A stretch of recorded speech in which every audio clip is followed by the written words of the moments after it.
जादुई सोने की खेती। बहुत समय पहले की बात है। एक गांव में रतनलाल नाम का एक जमींदार रहता था। उसके 2 बेटे थे, सुरेश और विकास। बड़ा बेटा सुरेश बहुत ही चतुर था और लालची भी था, लेकिन छोटा बेटा विकास बहुत ही नादान था। वो अपने बड़े भाई और अपने पिता की सारी बात मानता था। रतनलाल के दोनों बेटों की शादी हो चुकी थी। छोटे बेटे विकास का भी एक बेटा था जिसका नाम जय था। रतनलाल को अपने छोटे बेटे विकास की बहुत चिंता लगी रहती थी। एक दिन रतनलाल बहुत बीमार पड़ गया। उसको लग रहा था कि अब उसका अंतिम समय आ गया है, इसलिए उसने अपने दोनों बेटों को बुलाया और अपनी अंतिम इच्छा प्रकट की। बेटा, तुम्हें तो पता है मैं अब ज्यादा दिन नहीं जीऊंगा। मेरे मरने के बाद तुम दोनों जायदाद को आधा आधा बांट लेना, यही मेरी आखिरी इच्छा है। रतनलाल ने अपने दोनों बेटों को ये बात तो बता दी, लेकिन उसको पता था कि उसका बड़ा बेटा छोटे बेटे को बराबर हिस्सा नहीं देगा। इसलिए उसने अपने छोटे बेटे के बेटे यानी अपने पोते जय को बुलाया और उससे कहा, देखो बेटा, तुम्हारा पिता बहुत भोला है। मैं अपने बड़े बेटे सुरेश को अच्छी तरह से जानता हूँ।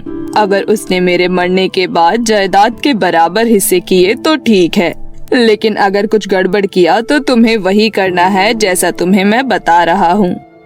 इतना कहकर रतनलाल ने अपने पोते के कानों में कुछ कहा और उसे एक बहुत पुराना संदूक दिया। उसी रात रतनलाल की मृत्यु हो गई। रतनलाल को जिस बात का डर था, उसके बड़े बेटे सुरेश ने वही किया। उसने उपजाऊ खेतों को अपने नाम कर लिया और बंजर जमीन अपने छोटे भाई विकास को दे दी। विकास अपने बड़े भाई की कोई बात नहीं टालता था, इसलिए उसने हंसी खुशी वो जमीन रख ली। ये सब देखकर गांव के कुछ बुजुर्गों ने सुरेश से कहा, बेटा, ये तो अन्याय है। तुमने सारे उपजाऊ खेत खुद लिए और बंजर जमीन विकास को दे दी। ये क्या कह रहे हैं आप लोग? मैं अपने छोटे भाई विकास के साथ भला ऐसा क्यों करूँगा? आपको क्या पता उस जमीन पर सोना उगता है, सोना। मैं अपने भाई का भला कर रहा हूँ और ये तो हमारे घर का आपसी मामला है। आप लोग बीच में क्यों बोलते हैं? सुरेश की बातें सुनकर सारे लोग चुप हो गए। अब विकास अपनी पत्नी और बच्चे को लेकर उसके हिस्से में जो घर था वहाँ जाकर रहने लगा। विकास की पत्नी विकास से कहती है, इस गांव में कोई इंसाफ है या नहीं? आपके बड़े भाई ने आपके साथ धोखा किया है, धोखा। अब इस बंजर जमीन पर तो हमें कुछ मिलने से रहा। मेरी मानिए तो हमें ये सब बंजर जमीन और ये छोटी सी झोपड़ी बेचकर शहर की ओर निकल जाना चाहिए। ये सुनकर उनका बेटा जय कहता है, माँ, तुम चिंता क्यों करती हो? ताऊ जी ने जैसा कहा है हम वैसा ही करेंगे।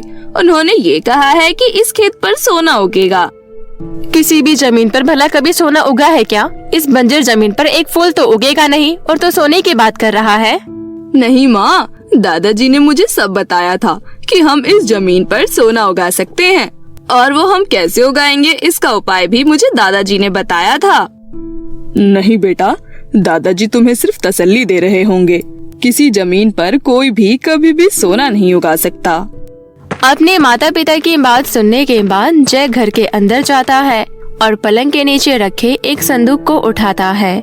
जय संदूक को खोलता है तो वो देखता है कि उस संदूक में बहुत सारे पुराने सोने के सिक्के थे। जय संदूक में से सिक्के निकालकर अपने माता पिता के पास ले जाता है और कहता है, माँ देखो, दादाजी ने कहा था अगर हम इन सिक्कों को इस खेत में बोएंगे तो सोने का पेड़ उगेगा। उसके बाद उसके पिता जय के हाथ से सिक्के लेकर देखता है और कहता है, बेटा, लेकिन ये सोने के मामूली सिक्के हैं, वो भी बहुत पुराने। लेकिन दादाजी ने मरने से पहले मुझे इन सिक्कों के राज के बारे में बताया है। आप बस देखते जाइए, मैं सोने की खेती जरूर करके दिखाऊंगा। और अगले दिन जय और उसके पिता दोनों अपना खेत जोतने में लग जाते हैं। उन्हें उस बंजर खेत पर काम करते देख गांव वाले आकर उनसे कहते हैं, अरे विकास बेटा, इतनी मेहनत करके क्या फायदा? जब तुम्हारे हाथ कुछ लगेगा ही नहीं तब तुम्हें इस मेहनत का बहुत अफसोस होगा। इस बंजर जमीन पर खेती करने से तुम्हारे हाथ कुछ नहीं लगेगा।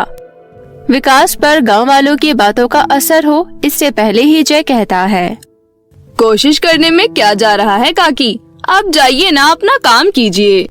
और अपने पिता से कहता है, पिताजी, आप लगे रहिए, गांव वालों का तो काम है बोलते रहना। उसके बाद विकास खेत जोतने में लग जाता है।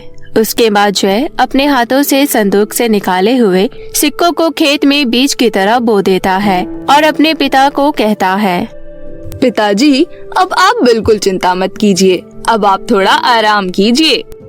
तुम्हारी जिद पर हमने खेत में सिक्के तो बो दिए हैं, लेकिन मुझे नहीं लगता कि इसका कोई अच्छा परिणाम होगा। उस समय जय अपने पिता से कुछ नहीं कहता और कुछ दिनों तक अपने खेत की अच्छे से तिराई करता है। और कुछ दिनों बाद ही उस खेत में अजीबोगरीब पौधे उगने लगते हैं। उन पौधों को देखकर विकास कहता है, देखो बेटा, अब इस खेत पर केवल जंगली झाड़ ही आ रही हैं। सब्र का फल मीठा होता है पिताजी। कुछ दिनों बाद उस खेत में उग रही जंगली झाड़ पर सोने के सिक्के उगने लगे। विकास और उसकी पत्नी को तो अपनी आंखों पर यकीन ही नहीं हो रहा था। ये कैसा चमत्कार है? मैंने कहा था ना पिताजी, सब्र का फल मीठा होता है। इतने सारे सोने के सिक्कों को देखकर कहीं किसी गांव वाले का मन लालच में ना आ जाए, उससे पहले ही हमें इन सभी सिक्कों को इकट्ठा कर लेना चाहिए। इसके बाद विकास, अपनी पत्नी और जय तीनों ने पूरे खेत के सिक्कों को इकट्ठा कर बोरी में भर लिया और अपने घर ले गए। जब सुरेश को इन सारी बातों का पता चला तो वो अंदर ही अंदर अपने छोटे भाई से जलने लगा। मैं कितना बड़ा पागल हूँ, मुझे क्या पता था कि सच में वो खेत सोना उगाता है। अगर मुझे पता होता तो मैं पहले ही जायदाद का बराबर हिस्सा कर देता, तब उस खेत में मेरा भी हक होता। इन सब चीजों का फायदा तो उस विकास को ही हुआ। अब मुझे कुछ भी करके विकास से वो जमीन हथियानी होगी। उसके बाद सुरेश अपने भाई विकास के पास जाकर उससे कहता है, मेरे भाई, मुझे माफ कर दो। पिताजी की आखिरी इच्छा को मैंने पूरा न करके तुम्हारे साथ धोखा किया है। अब मैं अपने ही किए गए धोखे के बोझ के नीचे दबा हुआ हूँ, लेकिन अब मैं प्रायश्चित करना चाहता हूँ। तुम मुझे ये बंजर खेत और ये छोटी सी झोपड़ी दे दो और बदले में सारी जायदाद और संपत्ति रख लो, जिससे मैं अपना प्रायश्चित कर सकूं। विकास का बेटा जय बहुत ही तेज था। वो कहता है, नहीं ताऊ जी, हम इस छोटी सी झोपड़ी में भी खुश हैं और अब तो हमारे पास पैसा भी आ गया, हम बड़ी जमीन खरीद लेंगे। लेकिन विकास अपने भाई की बातों में आकर फिर से भावुक हो जाता है और कहता है, कोई बात नहीं बेटा, भैया को अपने किए पर पछतावा हो रहा है। उसके बाद जय मन ही मन में सोचता है, अब वैसे भी इस खेत में कुछ रह नहीं गया, ताऊ जी की बात मान ही लेते हैं। उसके बाद जय कहता है, ठीक है पिताजी। ताऊ जी, क्या आप अपने घर और संपत्ति के कागजों पर दस्तखत करके हमें देंगे? हाँ बेटा। उसके बाद सुरेश कागजों पर दस्तखत करके विकास के हवाले कर देता है। उसके बाद विकास अपने परिवार को लेकर हवेली चला जाता है और सुरेश सोने की खेती के लालच में आकर बंजर खेत और झोपड़ी को स्वीकार कर लेता है। अगले दिन सुरेश जय से पूछता है, जय बेटा, क्या तुम मुझे बताओगे कि इस बंजर जमीन पर सोने की खेती करने के लिए कौन से बीज बोने पड़ते हैं? ताऊ जी, आपके बारे में दादाजी ने मुझे पहले ही सब बता दिया था। उन्हें पता था कि आप धोखेधड़ी करने में सबसे आगे हो और उन्होंने मुझे ये भी बता दिया था कि इस खेत पर बहुत पुराने सोने के सिक्के को बोने से ही सोने के पेड़ उगेंगे। उसके बाद इस खेत पर कुछ नहीं उगेगा, ये खेत पहले की तरह ही बंजर हो जाएगा और अब आपको इस बंजर खेत और इस झोपड़ी के साथ जो करना है कीजिए। जय की बातें सुनकर सुरेश दंग रह जाता है और अपने किए पर बहुत पछताता है। उसके बाद अपनी पत्नी को लेकर वो बंजर जमीन और झोपड़ी बेचकर शहर निकल पड़ता है और इधर विकास अपने परिवार के साथ हंसी खुशी अपना जीवन व्यतीत करने लगता है। एक बार की बात है, रामपुर नाम के एक गांव में आयुषी नाम की एक लड़की रहती थी। आयुषी अपनी सौतेली माँ और सौतेली बहन के साथ रहती थी और उसके पिता विदेश में रहते थे। आयुषी जब 6 साल की थी तभी कैंसर के कारण उसकी माँ की मृत्यु हो गई थी। माँ की मृत्यु के बाद आयुषी बहुत शांत रहने लगी थी। आयुषी को माँ का प्यार मिल सके इसलिए उसके पिता ने एक कमला नाम की औरत के साथ दूसरी शादी कर ली। कमला की पहले से एक बेटी थी जिसका नाम आरोही था। कमला ने आयुषी के पिता से सिर्फ पैसों के लिए शादी की थी। आयुषी के पापा के विदेश जाने के बाद दोनों माँ बेटी मिलकर उस पर खूब अत्याचार करते थे। घर का सारा काम वो आयुषी से ही करवाते थे और जब भी कोई कमला के मायके से आता था तो उनके सामने कमला आयुषी को घर की नौकरानी बताती थी। इन सब से आयुषी बहुत परेशान रहती थी। उसे अपनी सौतेली माँ और सौतेली बहन बिल्कुल पसंद नहीं थी। कमला माँ कितनी गंदी है। इन्होंने मेरे पापा से सिर्फ पैसों के लिए शादी की है। और आरोही दीदी, इन्हें तो मुझे परेशान करने में बहुत मजा आता है। काश मेरे पास मोबाइल होता, फिर मैं फोन करके पापा को सारी बात बता देती। आयुषी अपनी सौतेली माँ और बहन से बहुत नफरत करती थी, लेकिन फिर भी डर के मारे उसे सारा काम करना पड़ता था। एक दिन आयुषी घर में पोछा लगा रही थी, तभी आरोही के दिमाग में एक खुराफात आइडिया आता है। वो सोचती है, अरे ये आयुषी तो आज बड़े आराम से काम कर रही है, इसको कैसे परेशान किया जाए। हाँ आइडिया, अभी गरम गरम पानी लाकर इसके ऊपर डाल देती हूँ, तड़प तड़प के काम करेगी तो बड़ा मजा आएगा। आरोही किचन में जाती है और पतीले में थोड़ा पानी गर्म कर लेती है और उसे लाकर आयुषी के ऊपर डाल देती है। आयुषी एकदम से चिल्लाने लगती है, आरोही दीदी, तुम पागल हो क्या? तुमने गरम गरम पानी मेरे ऊपर डाल दिया। मेरा शरीर बहुत जल रहा है। कैसी बेरहम हो तुम। मैंने गर्म पानी को जानबूझकर तेरे ऊपर नहीं डाला, वो तो मैं नहाने के लिए लेकर जा रही थी, गलती से तेरे ऊपर गिर गया। लेकिन तू इतना चिल्ला कैसे रही है? रुक, अभी तेरी शिकायत माँ से करती हूँ। आरोही कमला के पास जाती है और उससे आयुषी की झूठी मूठी शिकायत कर देती है। कमला गुस्से में बाहर आती है। आयुषी का शरीर जल रहा था, इसलिए वो बहुत तड़प रही थी। ऐसे में कमला आकर उसकी पिटाई करने लगती है और कहती है, तेरी हिम्मत कैसी हुई मेरी बेटी पर चिल्लाने की? हाँ, आज तो मैं मार मार के तेरी हड्डी पसली तोड़ दूंगी। माँ, मेरी कोई गलती नहीं है। आरोही दीदी ने ही मेरे ऊपर गर्म पानी डाल दिया था, इसलिए मैं चिल्लाई थी। तेरी जुबान बिल्कुल कैंची की तरह चलने लगी है ना? रुक, तुझे तो मैं अभी बताती हूँ। कमला आयुषी की खूब पिटाई करती है और कहती है, अब रोना धोना बंद कर और जाकर मेरे लिए गरम गरम चाय बना कर ला और साथ में थोड़े पकोड़े भी बना लेना। आयुषी किचन में जाती है और चुपचाप चाय और पकोड़े बनाने लगती है और अपनी माँ को याद करके बहुत रोती है। माँ, आज तुम होती तो मुझ पर इतना अत्याचार नहीं हो रहा होता। ये लोग दिन भर मेरी पिटाई करते रहते हैं, उसके बावजूद घर का सारा काम करवाते हैं। आज तो इन्होंने मुझे जला दिया। माँ, आयुषी ये सब सोच ही रही होती है कि तभी उसे कमला की आवाज आती है, अरे करमजली, कहाँ मर गई? चाय और पकोड़े कल बनाकर लाएगी क्या? आयुषी फटाफट चाय और पकोड़े बनाकर अपनी सौतेली माँ को दे आती है। पूरे दिन बहुत सारी मेहनत करने के बाद रात को उसको बचा कुचा थोड़ा सा खाना मिलता था। वही खाना खाकर आयुषी सो जाती है। अगले दिन सुबह जब उसकी आँख खुलती है तो वो देखती है कि उसका पूरा शरीर किसी गर्म भट्टी की तरह जल रहा है। अरे, आज तो मेरी बहुत तबीयत खराब है। ऐसे में आज मैं घर के काम कैसे करूँगी? काश पिताजी यहाँ होते। बुखार के कारण आयुषी को दोबारा नींद आ जाती है। थोड़ी देर बाद कमला चिल्लाते हुए आयुषी के कमरे में आती है। क्यों रे महारानी, आज पूरे दिन सोने के इरादा है क्या? हम लोग कब के नहा चुके हैं और अभी तक हमें नाश्ता नहीं मिला। माँ, आज मेरी बहुत ज्यादा तबीयत खराब है, मुझे बस आज आराम करने दीजिए। बुखार ठीक होते ही मैं सारे काम कर दूंगी। मुझे कुछ नहीं पता, समझी? अगर बुखार है तो बुखार में नाश्ता बना, लेकिन मुझे आधे घंटे के अंदर टेबल पर ब्रेकफास्ट चाहिए, समझी? वरना तेरा हाल क्या होगा ये तुझे भी नहीं पता। इतना कहकर कमला वहाँ से चली जाती है। आयुषी हिम्मत करके बेड से उठती है, लेकिन बेड से उठते ही उसे चक्कर आ जाता है और वो गिर जाती है। वो फिर से अपने आप को संभाल कर खड़ी होती है। तभी वो देखती है कि उसकी आंखों के सामने उसकी माँ की आत्मा खड़ी है। माँ, तुम मुझे छोड़कर क्यों गई? माँ, बेटी, ये लोग तुझ पर बहुत अत्याचार कर रहे हैं। मुझसे तेरी ये हालत देखी नहीं गई, इसलिए मुझे तेरी मदद करने आना ही पड़ा। मैं यहाँ तेरी मदद करने आई हूँ।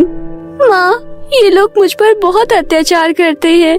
देखो ना, आज मेरी तबीयत कितनी ज्यादा खराब है, उसके बावजूद सौतेली माँ मुझे नाश्ता बनाने को बोल कर गई हैं। अब तुम मुझे छोड़कर मत जाना माँ। ऐसा संभव नहीं है मेरी बच्ची, मैं तुझे 2 रंग की लिपस्टिक देती हूँ। दोनों ही लिपस्टिक जादुई हैं। एक लाल लिपस्टिक और एक गुलाबी। लाल लिपस्टिक को लगाने के बाद तेरी तबीयत बिल्कुल ठीक हो जाएगी और गुलाबी लिपस्टिक से तू कुछ भी मांग सकती है।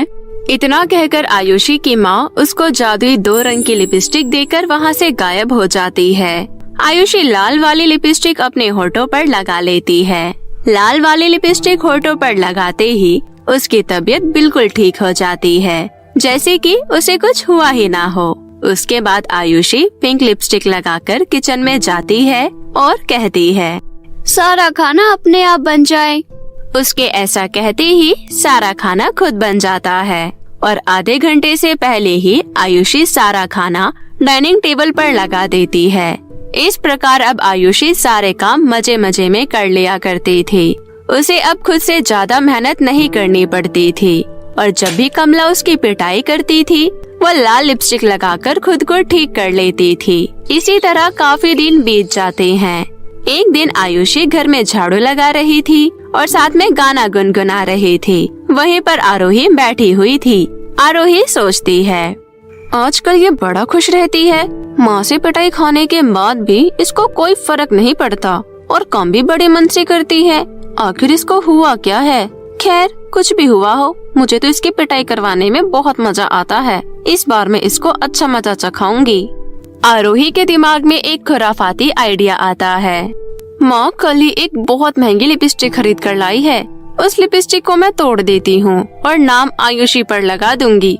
उसके बाद ना जाने इसका क्या हाल होगा, बेचारी। आरोही ऐसा ही करती है। वो अपनी माँ के कमरे में जाती है और लिपस्टिक तोड़कर वहीं गिरा देती है और फिर आयुषी के पास आकर कहती है, सुनो आयुषी, माँ का कमरा बहुत गंदा है। उन्होंने कहा है पहले उनका कमरा साफ कर दो। ठीक है। आयुषी कमला के कमरे में चली जाती है और सफाई करने लगती है। थोड़ी देर बाद उसकी नजर टूटी हुई लिपस्टिक पर पड़ती है। वो सोचती है, अरे ये तो वही लिपस्टिक है जो माँ कल लेकर आई थी, लेकिन ये तोड़ा किसने? आयुषी ये सब सोच ही रही होती है कि तभी आरोही कमला के पास जाकर कह देती है, माँ आयुषी ने तुम्हारी महंगी वाली लिपस्टिक तोड़ दी। जल्दी जाओ, अभी वो आपके कमरे में ही है।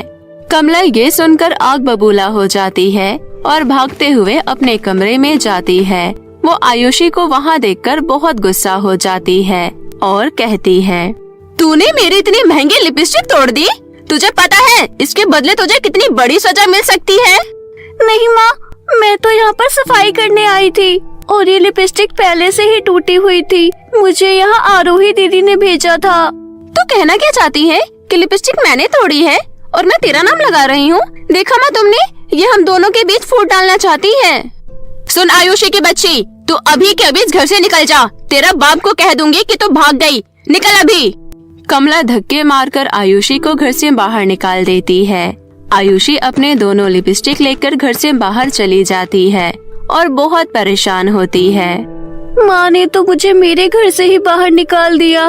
मुझे पापा को ये सब बताना होगा। आयुषी जादुई गुलाबी लिपस्टिक से एक फोन मांगती है और अपने पिता को फोन करके सारी बात बता देती है। तुमने मुझे ये सब पहले क्यों नहीं बताया बेटा? पापा, माँ फोन हमेशा छुपा कर रखती थी, इसलिए मैं आपको कुछ भी नहीं बता पाई। तू चिंता मत कर, मैं अभी की फ्लाइट पकड़कर सुबह तक वहाँ पहुँचता हूँ। तब तक तुम अपना ध्यान रखना।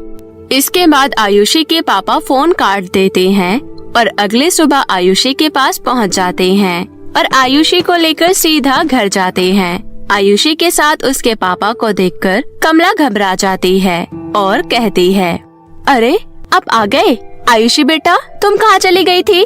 तुम्हें पता है मैं कितनी परेशान हो रही थी। बस करो कमला, अब तो अपना ढोंग बंद करो। मुझे आयुषी ने तुम्हारे बारे में सब बता दिया है। मुझे तुमसे ये उम्मीद नहीं थी। मैं तुम्हें यहाँ अपनी बेटी की परवरिश के लिए लाया था, लेकिन तुमने तो इसकी जिंदगी झंड कर दी। अभी कभी मेरे घर से निकल जाओ। कमला और आरोही दोनों मिलकर आयुषी के पिता से माफी मांगने लगते हैं, लेकिन आयुषी के पिता उन्हें माफ नहीं करते और दोनों को घर से बाहर निकाल देते हैं और अपने घर में ताला मार के आयुषी के साथ विदेश चले जाते हैं और वहीं आयुषी को अपने साथ रखते हैं। अपने पिता के साथ आयुषी अपना जीवन खुशी खुशी व्यतीत करने लगती है। परी के जादुई सोने चांदी के बाल। एक गांव में भावना नाम की लड़की अपने पिताजी के साथ रहती थी। भावना जब बहुत छोटी थी तभी उसकी माँ का देहांत हो गया था। इस वजह से उसके पिताजी ने कमला नाम की औरत से दूसरी शादी कर ली थी। भावना की सौतेली माँ कमला शादी के बाद अपने साथ अपनी एक बेटी को भी लेकर आई थी। अब भावना और उसके सौतेली बहन निर्जा बड़ी हो गई थी। भावना देखने में बहुत सुंदर लगती थी। उसके लंबे काले और घने बाल उसकी खूबसूरती में चार चांद लगा देते थे। ये सब देखकर भावना की सौतेली माँ कमला उसे बहुत नफरत करती थी, क्योंकि उसके खुद की बेटी इतनी सुंदर नहीं थी और न ही उसके बाल इतने खूबसूरत थे। एक दिन कमला अपनी बेटी निर्जा से कहती है, तुझसे मैंने कितनी बार कहा है कि तू भी अपने बालों की सेवा किया कर और अपने बाल भी भावना जितने लंबे कर ले। पता नहीं मैंने तुझे कितने महंगे महंगे शैम्पू और कंडीशनर ला कर दिए हुए हैं, लेकिन तुझे घूमने से फुर्सत मिले तब तो तू अपने बालों पर ध्यान देना। देख उस कलमुही को, कितने सुंदर बाल है उसके। माँ, भावना के बाल तो बचपन से ही बहुत खूबसूरत है। अगर मेरे बाल उसके जैसे लंबे घने नहीं है तो इसमें मेरी क्या गलती है? और मैंने सुना है वैसे भी बच्चे तो अपनी माँ पर जाते हैं ना। वो लोग ये बातें कर ही रहे थे कि तभी वहाँ पर भावना के पिताजी आ जाते हैं और कमला से कहते हैं, अरे कमला, हमने भावना के लिए जो रिश्ते की बात की थी उन लोगों को हमारी भावना पसंद आ गई है। वो लोग अगले महीने ही विवाह के लिए बोल रहे हैं। तुम जरा रुको, हम भावना को ये खुशखबरी देकर आते हैं।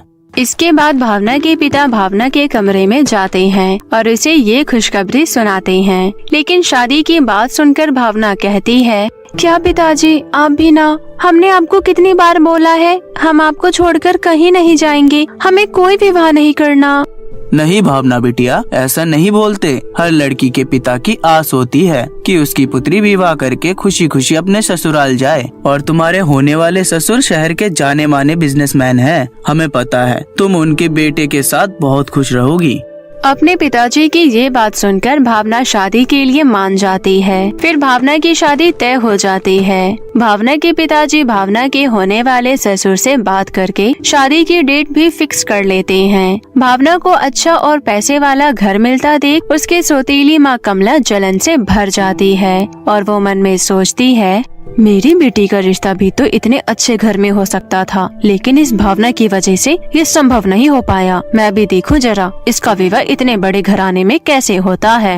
इतना सोचकर कमला बाजार जाती है और बाजार से एक बाल झड़ने वाली क्रीम लेकर आती है, लेकिन वो उस समय कुछ भी नहीं करती और इसी तरह शादी वाला दिन आ जाता है। शादी वाले दिन कमला भावना के पास जाकर उसे वो क्रीम दे देती है और कहती है, बेटी भावना, तुम कल सुबह यहाँ से विदा हो जाओगी। हम सब तुम्हें बहुत याद करेंगे। देखो मैं तुम्हारे लिए क्रीम लाई हूँ, तुम नहाते समय इसी से सर धोना, ये तुम्हारे बालों को और निखार देगा। भावना वो क्रीम लेकर नहाने चली जाती है, लेकिन वो जैसे ही उस क्रीम को अपने बालों में लगाती है उसके सारे बाल झड़ जाते हैं और वो टकली हो जाती है। हे भगवान, ये सब क्या हो गया? हमारे तो सारे बाल ही गायब हो गए, हम तो टकले हो गए। इसके बाद भावना रोते हुए बाथरूम से बाहर आती है और सीधा अपने पिताजी के पास जाती है और कहती है, पिताजी देखिए ना ये क्या हो गया। हम नहा रहे थे और हमारे सर के सारे बाल झड़कर नीचे गिर गए और हम टकले हो गए। पिताजी अब हम क्या करें? तभी वहाँ पर कमला आ जाती है और झूठ मूठ का नाटक करते हुए कहती है, हे भगवान, ये सब क्या हो गया? तुम्हारे बालों से ही तो तुम्हारी सुंदरता थी, तुम टकली हो गई। अब तो कोई भी तुमसे विवाह नहीं करेगा। ये सब आपने क्यों किया प्रभु? हमारी बेटी ने कभी किसी का बुरा नहीं चाहा, फिर उसको ये दुख क्यों दिया आपने?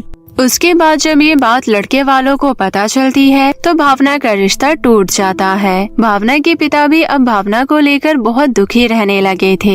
भावना भी जब अपने पिता को दुखी देखती थी तो फूट फूट कर रोने लगती थी और ऐसा होते देख कमला और उसकी बेटी निर्जा बहुत खुश होते थे। अब तो गाँव वाले भी भावना को देखकर उसका खूब मजाक बनाते थे।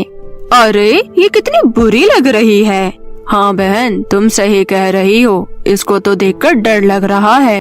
भावना को इन सब से बहुत बुरा लगता है। वो मन में सोचती है, हे भगवान, ये लोग हमसे नफरत कर रहे हैं। हमारे भी सपने थे कि हमारा विवाह होगा। हम भी चाहते थे कि हम ससुराल जाएं। हमारी वजह से आज हमारे पिताजी भी बहुत दुखी हैं। ऐसा जीवन होने से अच्छा है कि हम मर ही जाएं।